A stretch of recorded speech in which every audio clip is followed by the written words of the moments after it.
Hello, నేను శేషరావు. రాబోయేటువంటి రోజుల్లో హైదరాబాద్లో ఇళ్ల ధరలు ఎలా ఉండబోతున్నాయి అనేది ఒక సర్వే జరిగింది. ఈ సర్వే చేసింది ఎవరంటే ISIR అనేటువంటి సంస్థ. ఈ సంస్థ ఇచ్చినటువంటి నివేదిక మీద ఆధారపడి ఇల్లు కొనటమా అమ్మడమా అనేది ఒక ఒపీనియన్కి రావచ్చు. ఎందుకంటే పేద మధ్యతరగతి వర్గాలు, ప్రత్యేకించి మధ్యతరగతి వర్గాలు హైదరాబాదులో ఒక ఫ్లాట్ కొనుక్కోవటమా లేదంటే ఇల్లు కొనుక్కోవటం అని అంటే చాలా కష్టంగా మారింది. ఇవాళ విల్లా రేటు 3 కోట్లు తక్కువ లేదు. అలాగే హైరేస్లో దాదాపు 3 నుంచి 5 కోట్లు బలుగుతుంది. స్టాండర్డ్ అపార్ట్మెంట్లో ఇష్టానుసారంగా రేట్లు చెప్తున్నారు. వాస్తవంగా స్టాండర్డ్ అపార్ట్మెంట్లో డిమాండ్ లేదు. సెకండ్ సేల్స్కి వెళ్ళారు ఈ మధ్యకాలంలో మధ్యతరగతి వర్గాలు. ఆ సెకండ్ సేల్స్ని కూడా సోషల్ మీడియా డిస్టర్బ్ చేసింది. ఎలా డిస్టర్బ్ చేసిందంటే ప్రభుత్వం వేలం వేసింది భూముల్ని. ఎకరా 150 కోట్ల రూపాయల కొనుగోలు చేశారు. దాన్ని బేస్ చేసుకొని హైదరాబాదులో మీరు ఎక్కడికి వెళ్ళినా గజం 2 లక్షలు అని చెప్పి లెక్కేసేసి అన్డివైడెడ్ షేర్ని క్యాలిక్యులేట్ చేసి డబుల్ బెడ్రూమ్కి సంబంధించినటువంటి పాత ఇంటిని 10 నుంచి 15, 20 సంవత్సరాల పాత ఇంటిని కూడా 60 లక్షల నుంచి 70 లక్షలు చెప్తున్నారు డబుల్ బెడ్రూమ్. అదే ట్రిపుల్ బెడ్రూమ్ అయితే దాదాపు 1 కోటి రూపాయలు చెప్తున్నారు సెకండ్ సేల్స్ని. అదేమంటే అన్డివైడెడ్ షేర్ ఎక్కువ ఉంది, 2 లక్షల రూపాయల గజం ఉందని చెప్పి లెక్కేస్తున్నారు. అన్డివైడెడ్ షేర్కి అక్కడ మార్కెట్లో ఉండే ల్యాండ్కి సంబంధం లేదు. 1. 2, డబుల్ బెడ్రూమ్ అంటే దాని విస్తీర్ణం ఎంత, అసలు దాని కార్పెట్ ఏరియా ఎంత, ఒరిజినల్గా ఉన్నది ఎంత, ఇవన్నీ లెక్కలు చాలా ఉంటాయి. కానీ అవేమీ లేకుండా SFT లెక్కన సెకండ్ సేల్స్ని కూడా ఇప్పుడు చెప్పేస్తున్నారు. దీంతో సెకండ్ సేల్స్ మార్కెట్ కూడా కుప్పగూలిపోయింది. ఇవాళ సెకండ్ సేల్స్లో ఇల్లు కొనడానికి కూడా మధ్యతరగతి ముందుకు రావట్లేదు. అందుకే ఈ మధ్యకాలంలో మీరు అబ్జర్వ్ చేస్తే సోషల్ మీడియాలో అనేక వేదికల మీద షార్ట్ వీడియోస్ రూపంలోనో లేదంటే యూట్యూబ్ వీడియోస్ రూపంలోనో సెకండ్ సేల్స్ సంబంధించినటువంటి వివరాలు కోకొల్లలుగా దుమ్మెత్తి పోస్తూ ఉన్నారు. మొత్తం అనేక రకాలుగా వచ్చేస్తున్నాయి సోషల్ మీడియాలో. అయితే అసలు నిజంగా హైదరాబాద్లో డిమాండ్ ఉందా, రియల్ ఎస్టేట్ పరిస్థితి ఏంటి అనేది కనుక లెక్కేస్తే ఓవరాల్గా రియల్ ఎస్టేట్ని గందరగోళంలో పడేశారు. ఎందుకంటే దాంట్లో శాస్త్రీయబద్ధంగా ఎవరు కూడా చెప్పట్లేదు. హైరేసెస్ వాళ్ళ దందా హైరేసెస్ వాళ్ళది, స్టాండర్డ్ అపార్ట్మెంట్లు వాళ్ళది ఒక దందా, గేటెడ్ కమ్యూనిటీ వాళ్ళది ఇంకొక దందా. ఇలా రకరకాలుగా లేని దాన్ని ఉన్నట్టు చెప్పి ఇవాళ 5 లక్షల ఫ్లాట్లకు పైగా రెడీ టు ఆక్యుపై ఉన్నాయి. వాటిని అమ్ముకోలేని పరిస్థితిలో ఉన్నారు. అనేక కంపెనీలు బోర్డులు తిప్పేస్తున్నాయి. పేరు మోసినటువంటి కంపెనీలు కూడా ఇవాళ బోర్డులు తిప్పేసిన పరిస్థితిలో ఉంది హైదరాబాద్లో. అంత స్లో డౌన్లో ఉంది రియల్ ఎస్టేట్ మార్కెట్. రేట్లేమో ఆకాశాన్ని చెప్తున్నారు.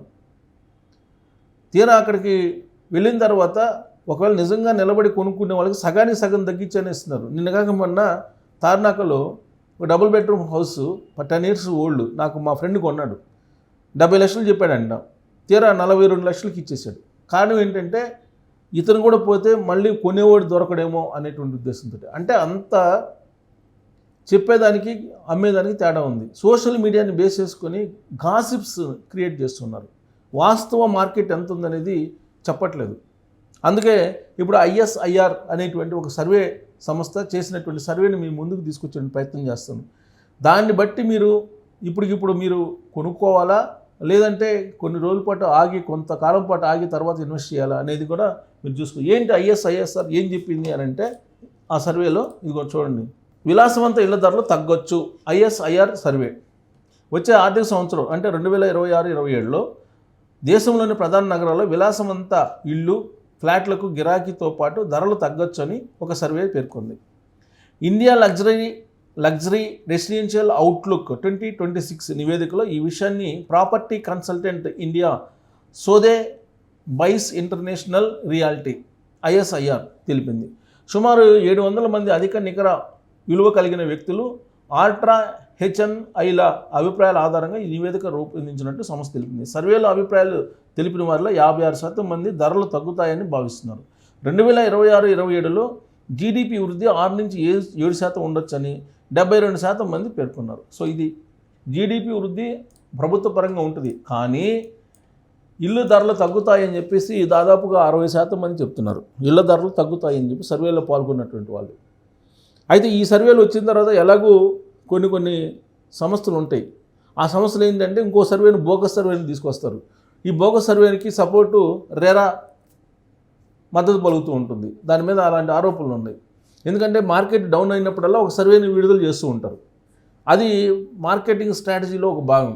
వాస్తవంగా హైదరాబాద్ రియల్ ఎస్టేటు అత్యంత దారుణమైనటువంటి పరిస్థితుల్లో ఉంది అనేది గ్రౌండ్ లెవెల్లో ఉండేటువంటి బిల్డర్స్ కానీ రియల్డర్స్ కానీ చెప్తున్నటువంటి మాట.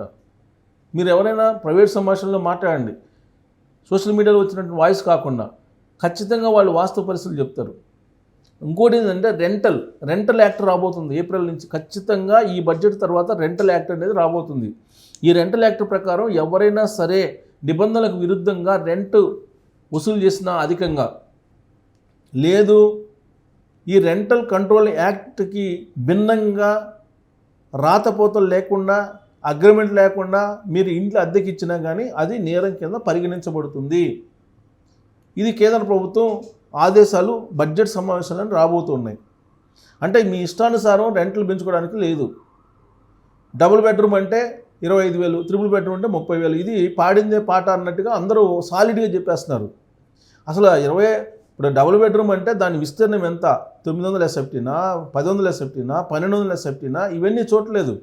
తర్వాత దాని సౌకర్యాలు ఏమున్నాయి, దానికి సంబంధించినటువంటి కప్బోర్డ్స్ ఉన్నాయా, దానికి ఎలాంటి సౌకర్యాలు ఉన్నాయి, వీటన్నిటిని బేస్ చేసుకొని రెంట్ నిర్ధారిస్తారు. కానీ డబుల్ బెడ్రూమ్ అంటే 25,000 అంతే, సాలిడ్. ప్రతి వాళ్ళు అదే. దాని 30 సంవత్సరాల ఓల్డ్ బిల్డింగ్ అయినా, దాంట్లో ఎలాంటి సౌకర్యాలు లేకపోయినా, దాని విస్తీర్ణం 900 ఎస్ఎఫ్టీ అయినా సాలిడ్గా చెప్పేస్తున్నారు. అలాగే త్రిబుల్ బెడ్రూమ్ హౌసెస్ కూడా అదే చెప్తున్నారు. అంటే ఏరియాని బట్టి, విస్తీర్ణాన్ని బట్టి, దాంట్లో ఉన్నటువంటి ఫెసిలిటీస్ని బట్టి, దాంట్లో ఉన్నటువంటి ఇంటీరియర్స్ని బట్టి యాక్చువల్గా రెంట్ నిర్ధారించాలి. కానీ అదేమీ లేకుండా ఇష్టానుసారంగా రెంట్ని వసూలు చేస్తున్నారు. ఇది చెల్లదు. బడ్జెట్ సమావేశాల తర్వాత దీనికి ఒక రెంటల్ యాక్ట్ అనేది ఒకటి ఉంది. ఈ రెంటల్ యాక్ట్ని ఇంప్లిమెంట్ చేయాల్సిందే అని చెప్పేసి మొత్తం దేశవ్యాప్తంగా కేంద్ర ప్రభుత్వం ఒక క్లియర్ కట్ ఇండికేషన్స్ ఇవ్వబోతుంది. ఆయా రాష్ట్ర ప్రభుత్వాలు దీన్ని అమలు చేయాలి అనేది కూడా చెప్తూ ఉన్నారు. అలాగే రాబోయే రోజుల్లో హైదరాబాద్లో గ్రేటర్ హైదరాబాద్ ఎలక్షన్స్ రాబోతున్నాయి.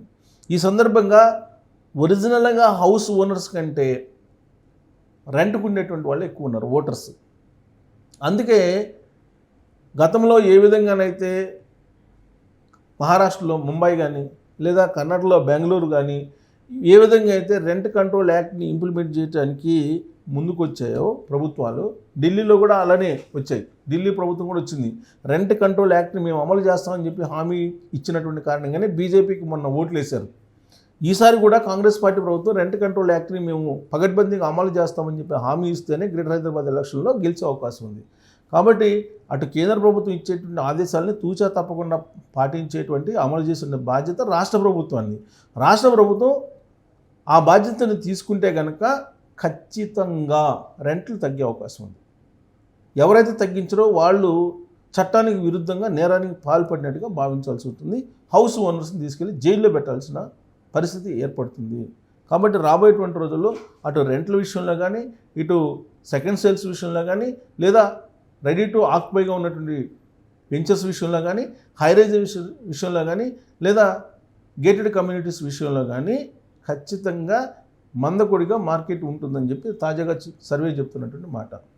సో దీన్ని బట్టి మీరు హౌస్ కొనుగోలు చేయాలా లేదా ఫ్లాట్ కొనుగోలు చేయాలా లేదా అనేది మీరు నిర్ధారించుకోవచ్చు. రాబోయేటువంటి రోజులన్నీ గడ్డు రోజులు. హైదరాబాద్లో ఇల్లు అమ్ముకునేటువంటి పరిస్థితి ఉండదు అనేది సర్వేలు చెప్తున్నాయి. అలాగే రియల్ ఎస్టేట్ నిపుణులు చెప్తున్నారు. సో దీని మీద మీ అభిప్రాయం తెలియజేయచ్చు. Thank you.